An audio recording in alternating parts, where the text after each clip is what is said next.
The guy made my day.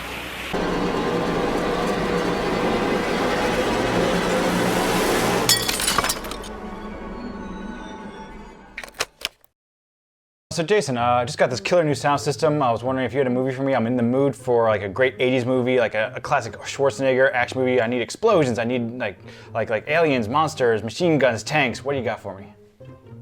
Well, I do have a Stallone film you've probably never seen. It's an action film. You're probably really gonna like it. Yes. I think you're gonna dig this. Yes, Stallone. This is Frank Stallone. It's the best Stallone.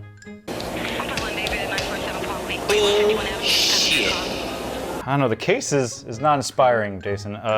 We have. What are you talking about? It's clearly just a bad Photoshop job, and the back just has gratuitous nudity on it. Exactly. It's on the case. It says Stallone on the front in huge letters, dude. Yeah, huge letters. Then Frank is like a millimeter in the top corner.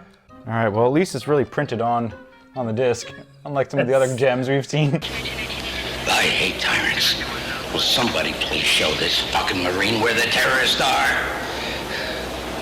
Terror in Beverly Hills is about 20 minutes of complete horseshit at the beginning, where nothing happens, and I thought about shutting the film off, legitimately. And then Frank Stallone shows up in a martial arts training sequence where he's wearing a mask. It changes to a different hero who arrests a black guy for no reason, who was in a strip club for no reason, takes him on a high-speed chase where his car is trashed, so he hijacks another policeman's car to continue the chase of terrorists who have kidnapped the president's daughter and taken them to the old bean factory, where another hero rides in on a helicopter like he's straight out of Contra, lands on the roof, gets his ass killed, and then Frank Stallone shows up, pirouettes around the old bean factory for a while, and then gets in a fist fight with a terrorist.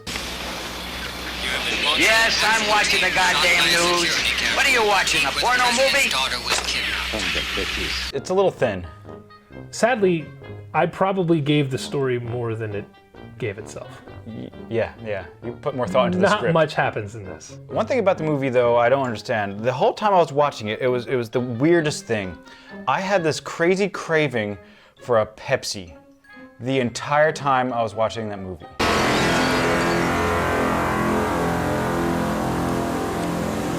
Son of a bitch! I'm gonna get those bastards. Was he just drinking a Pepsi? He was so mad he just like had a pound of Pepsi. Look, fuck this, I'm taking these 2 Pepsis. They're so goddamn delicious. The sound mixing in this is some of the best I've ever heard. The dialogue was crisp and clear. It made your beautiful new sound system really present itself in a positive way. You dropped your wallet. Thank you. The sound in this was so poorly done, and I don't know if that was because of the transfer to DVD. They just tried to pump the volume up so high that they just clipped every loud noise. They clipped the music. It was ear-piercing. There's a really nice, loud hiss over the whole thing.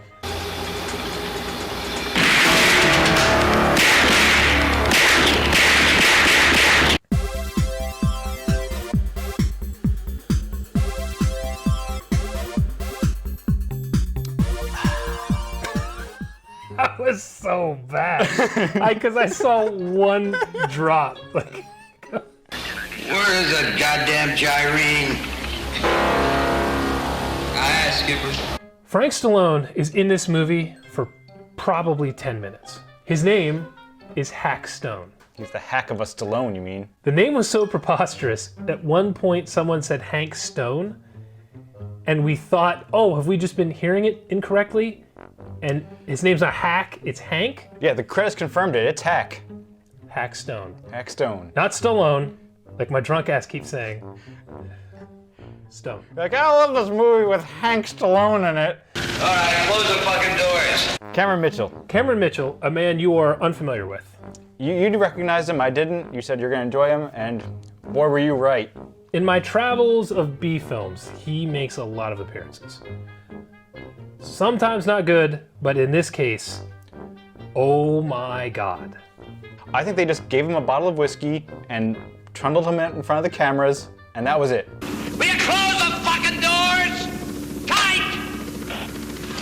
Assholes. He stopped, he broke character when an airplane flew over their filming location, and they kept kept going. it. And they kept it in the film. That was the best take. I don't know that he broke character, but he broke script. Because he looked up and swore at it, which is exactly what his character would do. Is negotiating, as I speak, with the Prime Minister of Israel. The damned airplanes. All he does is yell at people and swear. He's just the sideshow. That's it. It's amazing. He has great lines about getting wiretaps. Super Trace. We'll put a trace on it. Harder! A super trace. Give me that damn phone! Get a fucking super trace! Asshole. Give me a fucking super trace. He is really pissed off about anyone who keeps doors open in this film. He's like your father growing up. God help you if you left the front door open for more than 5 seconds. That was the anger that this man had towards his entire police force for leaving doors open in like hangars. Close that fucking door! What's the deal with the door? Like, we're not trying to air condition the entire outdoors. Who cares? Raised in a barn. Hackstone's family is kidnapped while he is being called in by the president and a general who's just a dude bro. And the police go to save Hackstone's family, and we get this beautiful scene. Which also they acknowledged that it was them abandoning the president's daughter to go save Hackstone's family, because Hackstone could handle it all on its own. That's right. His name's Hackstone, man.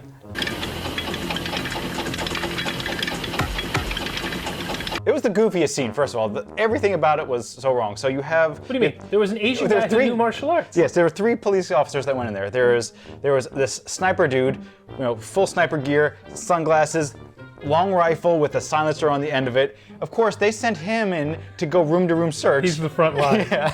with this giant hunting rifle with the silencer. It's like, then there's the Asian officer who just judo chops his way through like everyone. It's Austin Powers all over again. Chokes the guy out in 3 seconds. Then there's finally this lieutenant, black guy in a suit with a shotgun. Like, he came prepared. I think if The only guy who went in with the correct equipment. the last terrorist runs out of the house, this guy's waiting for him with a shotgun, bang, shoots him dead, the guy falls in the pool. Then this guy just strolls up.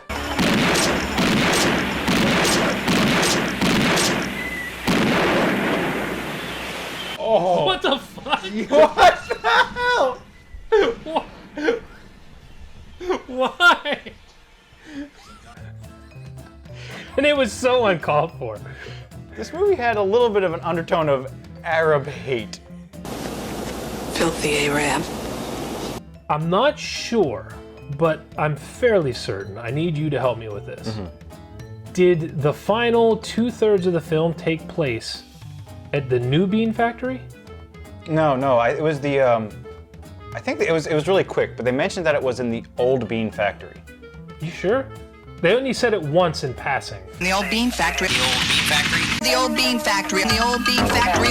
So, the President of the United States apparently lives in his mother's basement with drop ceiling, wood paneling on the walls. It looks like a seagull on his desk instead of a bald eagle. I couldn't quite tell because the resolution in the tape we had was so bad. 4 phones, one of which is red, of course. Yep, nuke phone. The 4th phone, which he uses the most, isn't even plugged in. They plugged in 3 out of the 4 phones. So is the president Ronald Reagan at the end of his term? He's just old and senile and just put him in the didn't give basement. They didn't give him a line out. They just put a seal behind him. You're still the president. It's fine. Where's that undercover man, that damned goddamn Derek? Right here, sir. What the hell is that outfit you're wearing? You said it was all right, sir. Well, you know I got no taste. Jesus. Looks like he got on Gucci's on 7th. Contra Bro was, again, one of my favorites. He just comes in dangling from one arm off the helicopter.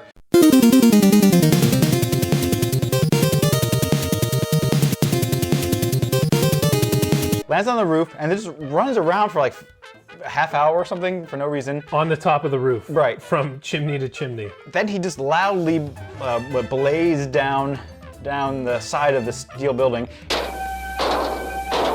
He's so bad that the wounded guy who's on his death's door inside, kind of, and shoots him dead, and that's the end of his character arc. I would say it's pretty clear he did not put in the Konami code when he was coming in on a helicopter. We've gotten 30 lives. Dude ate shit instantly. You son of a bitch. What's up, Captain? They've called in the fucking Marines. The Marines? Not all of them, dummy. Just one. One fucking Marine. Christ. Frank Stallone comes in like a pussy inside the helicopter. He did. What kind of asshole does that? He's got Timberlands on with his jeans tucked in. Someone gives him rope that he never uses. What was the point of that? A fake gun. We find out he's not a Delta Force, SEAL Team 6, anything. He's a Marine. Yeah, he's just like corporal. I know he's trying to make it look like he's carefully going into this warehouse, he's being tactical, but instead he's just like spinning around with his gun at his hip, and it's hilarious, it's great. When he's in the open space and does a full 360. Or when he turns like, the other way. Of course, he starts taking out the terrorists one by one, including one who's feeling very rapey. That was a rapey terrorist, yeah. I thought it was going to the place a lot of B movies go, but they didn't, thank God. But not only does this guy attempt to rape the president's daughter, he then tries to rape the woman who's helping them. Yeah. As she's going into the bathroom because she spent all day in the bean factory. Guess that turns him on. He wasn't bothered by that at all. No. He's like, I'll wait, it's cool. Oh, Jesus. They really blew up that car. Did you see that? Frank Stallone starts taking out all the terrorists, of course. Yeah. Frank Stallone. But he runs into one room and just starts shooting. He doesn't know who's in there, what's going on. He just starts shooting from the hip. Dumps a mag through a door. Yeah, no one's in there, so he sees a door and he just starts blasting through the door. Thank God he got a terrorist. We expected the president's daughter to just flop out of that door. They're coming up to their final confrontation. And I said, I feel a fist fight coming on. I didn't believe you. By God, take the rope off, drop my fake gun, and they go into the worst choreographed fist fight in film history. It looked like Rock'em Sock'em Robots. If They Live is up here, this piece of shit is down under the crust of the earth.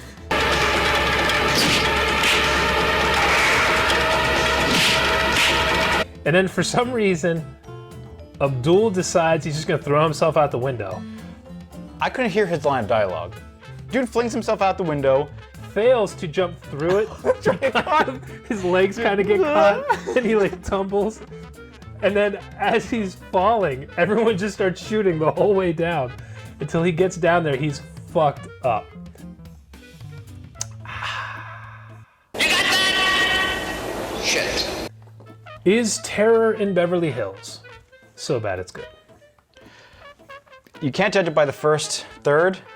The second 2/3 are absolutely worth it. It's some of the goofiest stuff we've seen. I completely agree. It is unbearably bad at the beginning. After that, it is pure brilliance. I can't tell people enough how good Cameron Mitchell and Frank Stallone and random black lieutenant cop, how good they are in this. It's unbelievable. To Frank Stallone. This Pepsi's for you.